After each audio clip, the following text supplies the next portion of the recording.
So Nifty இது பார்த்தீங்கன்னா நமக்கு நிஃப்டியோடைய 15 மினிட் சார்ட் அண்ட் நம்ம இன்னைக்கான நிஃப்டியோட அனாலிசிஸ்குள்ள ஃபர்தராக மூவ் பண்ணுறதுக்கு முன்னாடி நம்ம நேத்திக்கான வீடியோஸ் அண்ட் அது மட்டும் இல்லாமல் டெலிகிராம் குரூப்பில் என்னென்ன அப்டேட்ஸ் கொடுத்துருந்தோம் அப்படிங்கிறத பார்த்துட்டு வந்துடலாம்.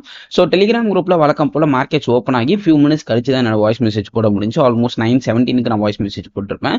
ஸோ அதில் என்ன சொல்லியிருப்பேன் அப்படின்னு சொல்லி பார்த்தீங்கன்னா நிஃப்டியை பொறுத்த வரைக்கும் நெக்ஸ்ட் க்ரூஷியல் பாயிண்ட் அப்படிங்கிறது ஆல்மோஸ்ட் 21,477 சொல்லியிருப்பேன். எக்ஸாக்ட்லி இந்த ரீஜன்.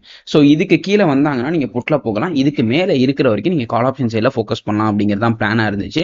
அண்ட் எக்ஸாக்ட்லி மார்க்கெட்ஸ் வந்துட்டு ஆல்மோஸ்ட் ஒரு 1 o'clock போல இதுக்கு கீழே நமக்கு கிராஸ் ஆனாங்க. அண்ட் கிராஸ் ஆன பாயிண்ட்டுக்கு முன்னாடி பார்த்தீங்கன்னா ஃபுல் அண்ட் ஃபுல் ஒரு கன்சால்டேஷன் மார்க்கெட்ஸ் டவுன் சைடில் ஒரு கன்சால்டேஷனில் போயிட்டு இருந்தாங்க மார்க்கெட்ஸ். ஒன்ஸ் அந்த ரீஜியனை கட் ஆனதுக்கு அப்புறம் அங்கேருந்து பார்த்தீங்கன்னா மார்க்கெட்ஸில் ஒரு பெரிய ஃபாலை நம்மளால பார்க்க முடிஞ்சிச்சு.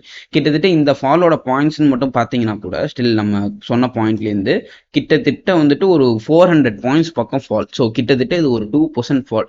ஸோ இதுதான் நான் ப்ரீவியஸாக ஒரு 4-5 வீடியோவாக சொல்லிட்டு இருந்திருப்பேன். நீங்கள் அதில் பார்த்துருந்தீங்கன்னா தெரியும். ஸோ மார்க்கெட்ஸ் மேலே போயிட்டு இருக்காங்க, ஃபைன், சந்தோஷம். பட் ஆனால் என்னைக்காச்சும் ஒரு நாள் மார்க்கெட்ஸ் சின்ன ஒரு டவுன் சைடு சந்திச்சா கூட ஒரு பெரிய டவுன் ஃபால் இருக்கிறதுக்கான சான்சஸ் ரொம்ப அதிகமாக இருக்கு. ஸோ அதனால இப்போதைக்கு யாரும் பொசிஷனல் ட்ரேட்ஸ் பண்ண வேண்டாம் அப்படிங்கிறத நான் கிட்டத்தட்ட லாஸ்ட் ஒரு 1 to 2 வீக்ஸாகவே சொல்லிட்டு இருப்பேன். ஏன்னா மார்க்கெட்ஸ் இந்த மாதிரி மூவ் ஆகக்கூடாது. அண்ட் ஈவன் நேத்திக்கான வீடியோஸில் கூட சொல்லியிருப்பேன் அப்படின்னு சொல்லி நம்புறேன். ஸோ இங்கேருந்து பார்த்தீங்கன்னா ஒரு பெரிய டவுன் சைடு மொமெண்டம் இருக்கிறதுக்கான சான்சஸ் இருக்குன்னு சொல்லியிருப்பேன். அண்ட் எக்ஸாக்ட்லி அதுதான் இன்னைக்கு நடந்திருக்கு.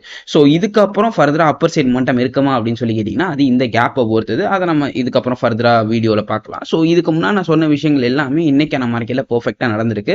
இந்த டவுன்ஃபால் வரும் அப்படிங்கிறத நம்ம முன்னாடியே ப்ரெடிக்ட் பண்ணது தான். இந்த மாதிரி ஒரு டவுன்ஃபால் வரதுக்கு சான்சஸ் இருக்குது அப்படிங்கிறத ஒரு 1 வீக்லேருந்தே நான் சொல்லிட்டு தான் இருக்கேன். ஸோ அந்த டவுன்ஃபால் அப்படிங்கிறது இன்னைக்கு ஃபைனலாக நடந்திருக்கு.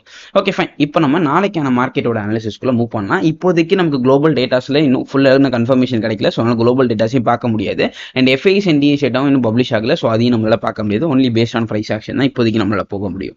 ஸோ ப்ரைஸ் ஆக்ஷனை பொறுத்த வரைக்கும் லாஸ்ட் க்ளோசிங் பாயிண்ட் இந்த கேப்போட பாயிண்ட் இந்த ரீஜன் கிட்ட இருக்காங்க. ஸோ அகைன் இன்னொரு சப்போர்ட் பாயிண்ட் ஆல்மோஸ்ட் இந்த பாயிண்ட் கிட்ட இருக்காங்க. அண்ட் அகைன் இந்த கேப்போட க்ளோசிங் பாயிண்ட் இந்த ரீஜன் கிட்ட இருக்காங்க. ஸோ இப்போதைக்கு நமக்கு 3 க்ரூஷியல் பாயிண்ட்ஸ் இருக்கு. ஸோ நாளைக்கான மார்க்கெட்டில் என்ன பொறுத்த வரைக்கும் க்ரூஷியல் ரேஞ்ச் அப்படின்னு சொல்லி கேட்டிங்கன்னா இந்த ஜோன்ஸை மார்க் பண்ணிக்கோங்க. ஆல்மோஸ்ட் நமக்கு இந்த ரீஜன்லேருந்து, அதாவது இந்த கேப்போட ஸ்டார்டிங் பாயிண்ட்லேருந்து ப்ரீவியஸ் ஹை வரைக்கும், ப்ரீவியஸ் ஸ்விங் ஹைக்கும் முன்னாடி ஹை. ஸோ எக்ஸாக்ட்லி பார்த்தீங்கன்னா 20,076லேருந்து 21,076லேருந்து 21,030 வரைக்கும் நீங்கள் மார்க் பண்ணிக்கலாம். ஸோ ஒன்ஸ் அந்த ரீஜன் கட் ஆச்சு அப்படின்னா அங்கேருந்து நீங்கள் டவுன் சைடில் போகிறதுக்கான சான்சஸ் அதிகமாக இருக்கும். ஆர்எல்ஸ் நீங்கள் கொஞ்சம் ரிஸ்க் டேக்கராக இருக்கீங்க, கொஞ்சம் முன்னாடி போகிறதுக்கு வாய்ப்பு இருக்குது அப்படின்னு நினச்சிங்கன்னா இந்த ரீஜன் கட் ஆனதுக்கப்புறம் நீங்கள் போனீங்கன்னா இன்னும் கொஞ்சம் பெட்டரான விஷயம், which is almost 21,075. So 21,075 cut ஆனதுக்கப்புறம் நீங்கள் புட்டில் போகிறதுனாலும் போகலாம். இல்லை இன்னும் கொஞ்சம் சேஃபர் சைடில் நான் போகணும் அப்படின்னு நினச்சிங்கன்னா 21,026 வரைக்கும் வெயிட் பண்ணி அதுவும் கட் ஆனதுக்கப்புறம் நீங்கள் புட்டில் போனீங்கன்னா இன்னுமே ஒரு பெட்டரான ஆப்ஷனை நம்மளால் பார்க்க முடியும். ஸோ எதர் நீங்கள் இந்த பாயிண்ட்லேருந்து போனீங்க அப்படின்னா உங்களால் வந்துட்டு ஆல்மோஸ்ட் ஒரு 120 to 30 பாயிண்ட்ஸ் வரைக்கும் ப்ராஃபிட் பண்ண முடியும். ஆல்ரெடி நீங்கள் கீழே இருக்கிற அந்த சேஃபர் பாயிண்ட்டை கட் பண்ணதுக்கப்புறம் போனீங்கனாலும் கூட ஸ்டில் உங்களால் வந்துட்டு ஒரு 70 to 80 பாயிண்ட்ஸ் வரைக்கும் ப்ராஃபிட் பண்ண முடியும். ஸோ ஸ்டில் ரெண்டுத்துக்கான சான்சஸும் இருக்குது. ஸோ மார்க்கெட்ஸ் வந்துட்டு இந்த ஜோன்ஸை கட் பண்ணால் மட்டும் நீங்கள் நாளைக்கான மார்க்கெட்டில் புட்டில் போகலாம். இதுக்கு மேலே சஸ்டெயின் பண்ணுறப்ப கால் ஆப்ஷன் சைடில் ஃபோக்கஸ் பண்ணுறது பெட்டர். அண்ட் நான் முன்னாடியே சொன்ன மாதிரி தான் பாஸ்ட்டு வந்துட்டு கிட்டத்தட்ட இங்கேருந்து ஏற்ற ஆரம்பித்தாங்க. ஸோ இதோட டியூரேஷனே பார்த்தீங்கன்னா ஒரு 6 days, ஒரு 1 வீக்குக்கான அப்பர் சைட் மட்டுமே ஜஸ்ட் 1 டேல நமக்கு டவுன் சைட் மட்டுமே கன்வெர்ட் ஆகிடுச்சு.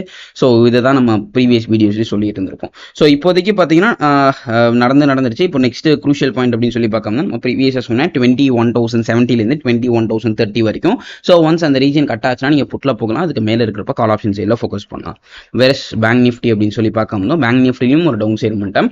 ஸோ இப்போதைக்கு straight away next crucial point அப்படின்னு சொல்லி கேட்டிங்கன்னா இந்த கேப்போட closing region which is almost 47,118. So exactly இந்த ரீஜன் கட் ஆச்சுன்னா நீங்கள் புட்டில் போகிறது could be a better option. So இந்த ரீஜன் நமக்கு கட் ஆகணும் விச் இஸ் 47,118. ஸோ 47,118 கட் ஆச்சுன்னா நீங்கள் புட்டில் போகலாம். ஆர்எல்ஸ் அதுக்கு மேலே இருக்கிறப்ப கால் ஆப்ஷன் சைடில் ஃபோக்கஸ் பண்ணுறது could be a better option.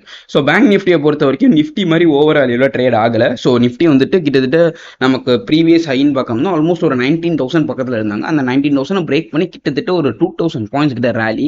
So அந்த 2,000 பாயிண்ட்ஸ் ரேலிக்கு அப்புறமும் கூட நிற்காம மார்க்கெட்ஸ் மேலே மேலே போய்கிட்டே இருந்துச்சு. ஆல்மோஸ்ட் 21,500 வரைக்கும் போனாங்க.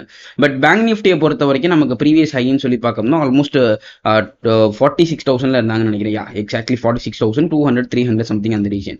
ஸோ ஒன்ஸ் அதை கட் பண்ணதுக்கு அப்புறமும் கூட ஸ்டில் மார்க்கெட்ஸ் ரொம்ப பெரிய மூமெண்டம் இல்லை. ஆல்மோஸ்ட் 1,800 பாயிண்ட்ஸ் தான். ஸோ நிஃப்டி 2,000 பாயிண்ட்ஸ் மூவ் ஆகிருக்குன்னா பேங்க் நிஃப்டி அட்லீஸ்ட் ஒரு 3,000 பாயிண்ட்ஸ்லாச்சும் மூவ் ஆகணும். அதுதான் மினிமம் கேரண்டி. பட் ஆனால் இங்கே நமக்கு 1,800 பாயிண்ட்ஸ் தான் மூவ் ஆகிருக்கு. பாதிக்கு பாதி தான் மூவ் ஆகிருக்கு.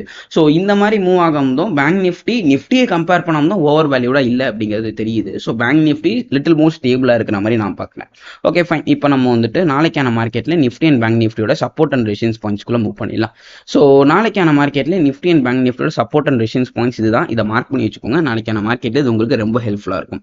ஸோ ஹோப்ஃபுல்லி இந்த வீடியோ உங்களுக்கு ஹெல்ப்ஃபுல்லாக இருக்கும் அப்படின்னு சொல்லி நம்புறேன். இந்த வீடியோ உங்களுக்கு பிடிச்சிருந்துச்சு அப்படின்னா make sure to like this video and also share this video with your friends. உங்களை அடுத்த வீடியோ பார்க்குறேன். Until then, this is Kanan signing off from Master Trades.